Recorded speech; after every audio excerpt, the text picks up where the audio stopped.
Alhamdulillah, salatu wassalamu ala rasulillah, wa ala alihi wa sahbihi wa man wala. Dieu dit dans le Saint-Coran à plusieurs reprises que les croyants sincères et pieux doivent s'appliquer à accomplir les 5 prières obligatoires. Dans le fond et la forme, ils doivent tout faire pour être concentrés pendant la prière, pour que leurs âmes s'élèvent, pour que la prière devienne un moment où nous faisons notre mea culpa, on se remet en question et on demande pardon. Et nous devons aussi accomplir la prière au niveau physique extérieur. Il y a des règles pour faire la prière.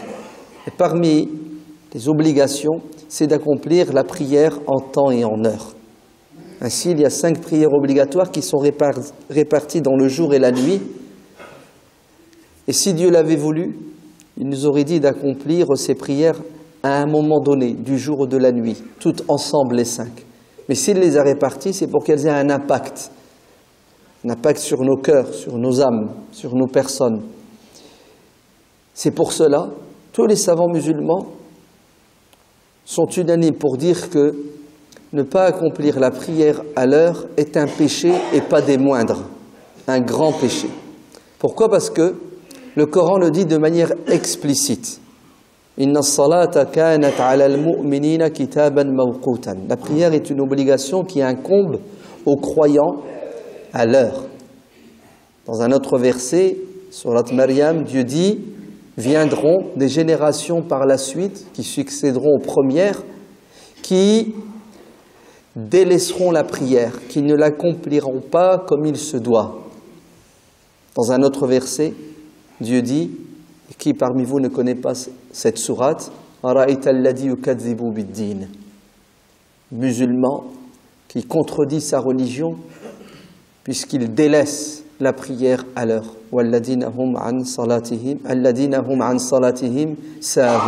Ils sont distraits, ils sont préoccupés. Il y a des choses beaucoup plus importantes à leurs yeux que le contact et la relation intime avec Dieu à des moments de la journée et de la nuit. Il y a unanimité chez les savants, d'après le Coran, que la prière est une obligation qui doit être accomplie à l'heure. Et les hadiths du prophète alayhi salatu wassalam vont dans le même sens, puisqu'il n'y a pas de contradiction entre la sunna et le Coran, et donnent encore plus d'explications et de détails. Le prophète alayhi salatu wassalam a été questionné quelle est la meilleure des actions que doit accomplir un croyant. Le prophète a répondu: as-salatu ala waqtiha, accomplir la prière en temps et en heure. De même que c'est le plus grand des péchés, ne pas accomplir la prière, et celui qui la délaisse carrément se retrouvera avec les despotes et les tyrans, Pharaon, Haman et Qarun. Oui, des gens qui pensaient et croyaient que la vie était éternelle et qui n'avaient de souci que les plaisirs de la vie d'ici-bas. Il faut choisir notre camp. Être ressuscité avec Haman, Qarun, les distraits, ou être ressuscité avec le bien-aimé alayhi salam et ses compagnons, qui étaient une génération qui avait le souci d'accomplir la prière comme il se doit. Cependant, il faut parler de la réalité. Notre monde moderne et notre société laïque ne nous facilitent pas la tâche. On est très occupés. Nous avons des obligations familiales et matérielles. Les distances jouent un rôle important dans notre vie aujourd'hui. Le transport. Beaucoup parmi vous doivent, pour aller travailler, faire des distances impressionnantes. 60, 100 kilomètres. Parfois, ça vous prend 2 heures. Et parfois même, des distances qui ne doivent prendre qu'une demi-heure se transforment en calvaire. À cause de quoi? À cause des bouchons. Comment faire pour accomplir la prière à l'heure, aujourd'hui en l'an 2015, et surtout en cette période hivernale? Les journées sont courtes. Les temps des prières de la journée sont rapprochés. Dohr, al-Asr, et celle du début de la nuit, al-Maghrib. Qui parmi vous, la semaine dernière, il y a 1 mois, il y a 1 an, n'a pas raté la prière de l'Asr, ne serait-ce qu'une fois? Bienheureux celui-là. ma main a coupé. Si on fait un sondage maintenant à la sortie de la mosquée, 99% de ceux qui seront questionnés, qui sont sincères, diront oui, il m'arrive de temps en temps de ne pas accomplir l'Asr à l'heure. Je le fais après le Maghrib en rentrant à la maison parce que j'étais dans les bouchons, j'étais dans le métro, j'étais au travail, j'étais à l'école. Même pas, j'étais en train de faire mes courses dans la grande surface et je pensais rentrer à l'heure et je me suis fait avoir. Alors, c'est une réalité. Mais il y a une réalité encore beaucoup plus amère qui est la suivante. C'est que le prophète sallallahu alayhi wa sallam dit, celui qui n'accomplira pas la prière de l'Asr à l'heure subira un malheur. Lequel? Le suivant. Ses bonnes actions seront effacées. C'est-à-dire ne pas faire l'Asr à l'heure est un péché et pas des moindres, un grand qui a pour conséquence la pulvérisation de ses bonnes actions. Pulvérisé, il ne reste plus rien. L'imam Nawawi, qui explique le Sahih de l'imam Muslim, dit « Dieu seul sait si ces bonnes actions qui sont effacées à cause de ce péché sont les bonnes actions de la journée durant laquelle il n'a pas fait la prière ou les bonnes actions depuis le jour où il est devenu pubère responsable. » Vous voyez que ne pas faire la prière à l'heure a des conséquences néfastes. Dans une version du hadith, le prophète alayhi salatu wassalam dit « Celui qui rate la prière de l'Asr à l'heure vient de subir un malheur équivalent à la perte de ses proches. » Vous imaginez le choc. On t'annonce que tu viens de perdre ta femme et tes enfants, ton mari et tes enfants. Dans quel état tu es? C'est ce qu'on doit ressentir lorsqu'on n'a pas fait l'Asr à l'heure. Quelle est la solution? D'aucuns vous diront, la solution elle est toute simple. Si tu t'arrêtes et tu fais l'Asr, tu es dans les bouchons, tu mets le frein à main, tu descends et tu fais l'Asr au milieu du périphérique. D'autres te diront, écoute, c'est tout simple, hein, tu sors de ta salle de classe, n'en déplaise au prof et tu fais l'Asr. Tu t'arrêtes en plein milieu de la grande surface et tu fais l'Asr. Ce sont des propositions, hein, des solutions que certains apportent. Alors aujourd'hui, en 2015, je crois que ce n'est pas une perquisition que tu vas subir. Ouais. C'est une pulvérisation, carrément. D'accord? C'est le GIGN qui va débarquer au milieu de la gare et qui va t'arrêter, peut-être même qui va t'éliminer parce que peut-être que tu es en train de faire 2 rak'at avant de passer à l'étape suivante, l'istishhad. Ouais. Puisque kamikazes, il paraît qu'ils font 2 rak'at avant de se faire sauter pour tuer des innocents en France. Donc, je ne te le conseille pas, mon frère, tu sais, hein, cet arrêt en plein milieu de la foule pour faire l'Asr. D'ailleurs, ce n'est pas islamique, puisqu'il faut faire la prière dans des conditions adéquates pour être concentré. Quelle est donc la solution, à votre avis? Continuer dans ce péché, dans cette insouciance, si bien qu'à un moment donné, ça devient même normal et naturel, ça ne nous fait plus rien du tout. Vous avez vu? Quand la religion devient compliquée, au début, on fait de la résistance et après, on se soumet. Et le péché n'existe plus. Et c'est ça l'objectif de Shaitan. C'est ne pousser à quoi? À commettre des péchés sans demander pardon, puisque ça devient la règle. Il y a une autre solution qui a été proposée par un malade, c'est de démissionner carrément. Ouais, c'est de quitter son boulot, puisque ce boulot m'empêche d'adorer Allah. C'est de ne plus aller à l'école. Oui, l'école c'est interdit parce que c'est de la dunya et la dunya elle t'empêche d'adorer Dieu. Bon, il y en a très peu qui adhèrent à cette idée parce qu'on connaît les conséquences, hein, elles sont directes aussi. La solution en fait elle est toute simple, il suffit d'avoir un peu de savoir et de connaissance. Et vous allez voir que notre religion n'est pas difficile et compliquée, car le but c'est de permettre à l'être humain de vivre en harmonie à son époque, dans le milieu dans lequel il se meut. La religion n'est pas un fardeau, pas quelque chose qui a pour objectif de nous compliquer la vie. Au contraire, وَمَا جَعَلَ عَلَيْكُمْ فِي الدِّينِ min haraj. Point de gêne dans la religion. Et faire l'asr au mois de décembre en France, c'est une gêne à l'heure. C'est difficile, c'est compliqué. Vous allez me dire, la solution c'est de changer les conditions dans lesquelles nous vivons. Et non pas de changer l'islam. C'est de moderniser, c'est d'islamiser la modernité. Et non pas de moderniser l'islam. En fait, c'est un faux débat. La solution existe depuis 1400 ans. C'est juste qu'on l'ignore. Alors la solution, c'est la suivante. Le prophète sallallahu alayhi wa sallam regroupait ses prières à Médine, alors qu'il n'était ni en voyage, ni malade, et les conditions atmosphériques étaient normales.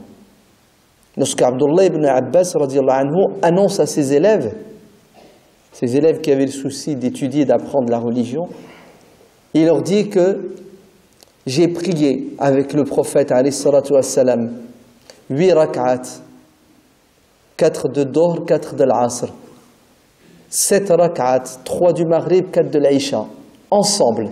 C'est-à-dire Dohr et l'Asr à l'heure de Dohr, Dohr et l'Asr à l'heure de l'Asr.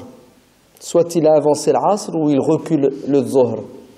Et l'heure de Dohr et l'Asr, dans ce cas de figure, c'est entre le début du Dohr et la fin de l'Asr, juste avant le Maghrib. Et même chose pour le Maghrib et l'Aïcha. Il a repoussé le Maghrib jusque l'Aïcha, ou il a rapproché l'Aïcha pour le faire avec le Maghrib. Saïd ibn Jubayr, un des élèves de Abdullah ibn Abbas, questionne son maître en disant « Pourquoi les a-t-il rassemblés ?» Alors que ce que tu nous as toujours enseigné, c'est que chaque prière doit être faite dans un laps de temps bien défini. Il ne doit pas y avoir de regroupement. Abdullah ibn Abbas de répondre en disant, et la réponse est claire, on ne peut pas l'interpréter autrement. Écoutez bien, le prophète, Abdullah ibn Abbas dit, le prophète a regroupé les prières pour que sa communauté ne connaisse pas la gêne. Allez, pour que sa communauté ne galère pas. Pour que sa communauté ne tombe pas dans l'égarement manifeste, de ne pas prier l'Asr à l'heure. Normalement, on doit s'arrêter ici et ne pas commenter ce qui vient d'être dit, tellement c'est clair et net. Mais malheureusement, les musulmans font de la résistance.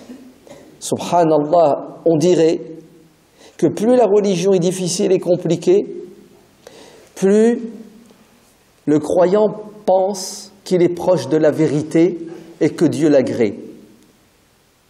Et c'est ça l'erreur. C'est même un égarement manifeste. Car le prophète alayhi salatu wassalam nous dit dans un hadith authentique, différenciez-vous des juifs et des chrétiens de l'époque. Oui, il faut se différencier d'eux parce qu'à l'époque, les juifs et les chrétiens, les religieux compliqués, rendaient la religion compliquée à leurs ouailles. Résultat, ils l'ont abandonnée pour la plupart ou ils l'ont dévoyé la religion. Ils l'ont changée. Alors le prophète est venu nous dire, ne vous trompez pas, la religion est facile. Elle est accessible à tout le monde, à celui qui travaille, celui qui va à l'école, celui qui est malade, celui qui est en voyage. Le seul problème, c'est que vous ne voulez pas prendre le temps d'apprendre et de comprendre, et vous n'écoutez pas les bonnes personnes, vous écoutez des quarts de savants ou des ignorants qui sont en apparence savants et qui veulent vous faire croire que si vous avez fait Dohr et l'Asr, vous avez commis un péché. Alors qu'en vérité, ce sont ceux qui vous rendent la religion compliquée qui commettent un péché. Un jour, Abdullah ibn Abbas faisait une conférence dans sa mosquée.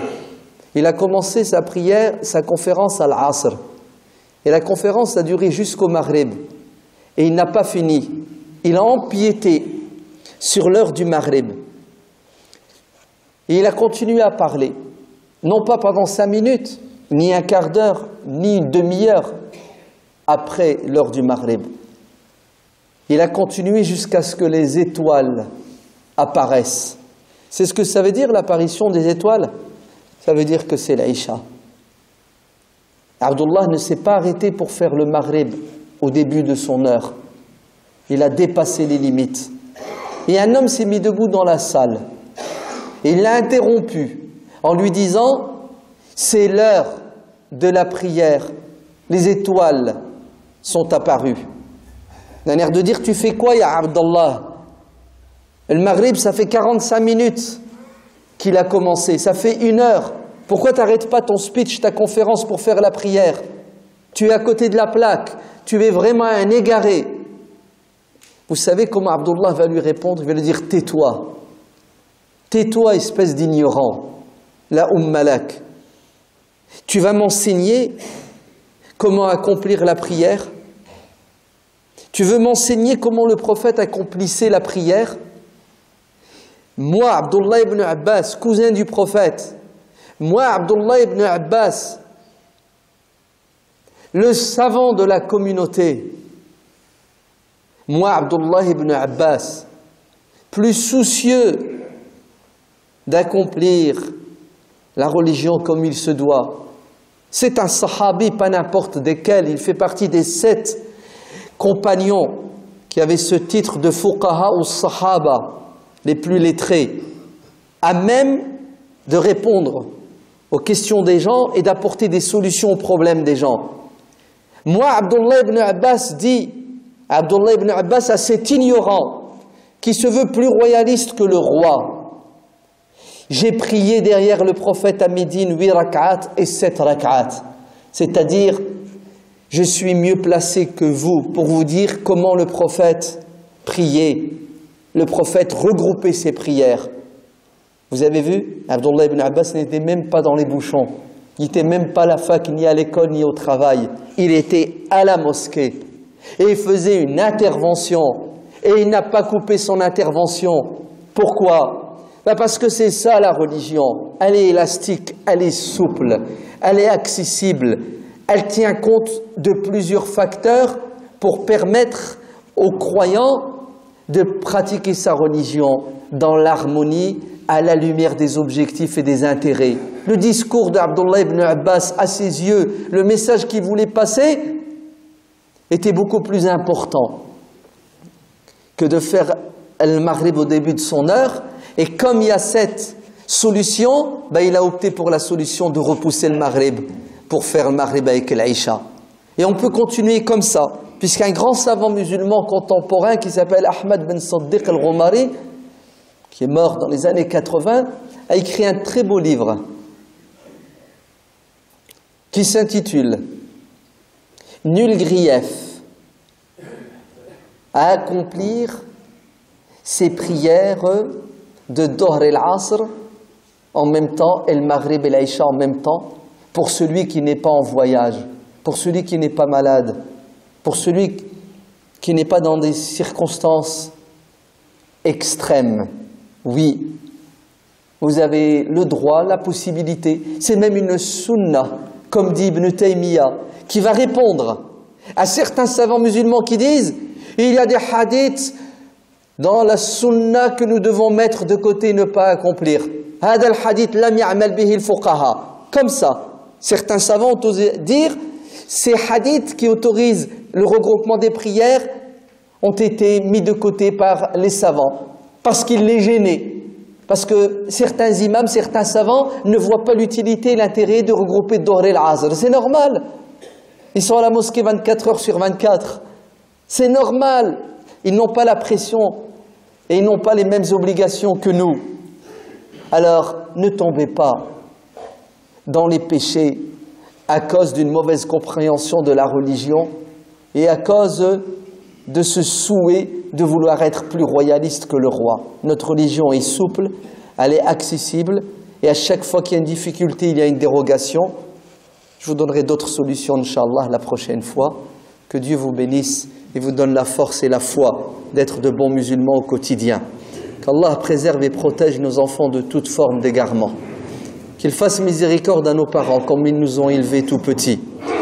qu'il défende et protège les opprimés partout sur terre, qu'il nous donne la sincérité et la piété, qu'il fasse de nous des musulmans qui avons un bon comportement.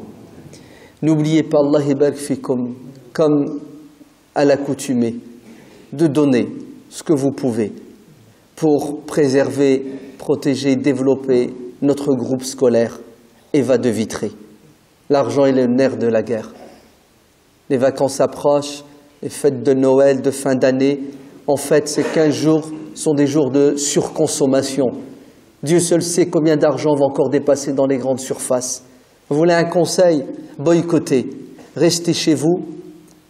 Et l'argent que vous deviez dépenser dans des futilités, venez les dépenser pour que nos enfants, nos petits-enfants, les générations à venir atteignent ce niveau d'intelligence, de culture dont on aurait tant rêvé et souhaité qu'il eût été atteint par les générations précédentes. Donnez Allah yabarak fikum pour que nos enfants aient des têtes bien remplies. Sinon, nous allons les perdre. Vive Eva de Vitré et toutes les écoles privées musulmanes de France et de Navarre. Subhana rabbika rabbil izzati amma yasifun wa salamun ala al-mursalin walhamdulillahi rabbil alamin.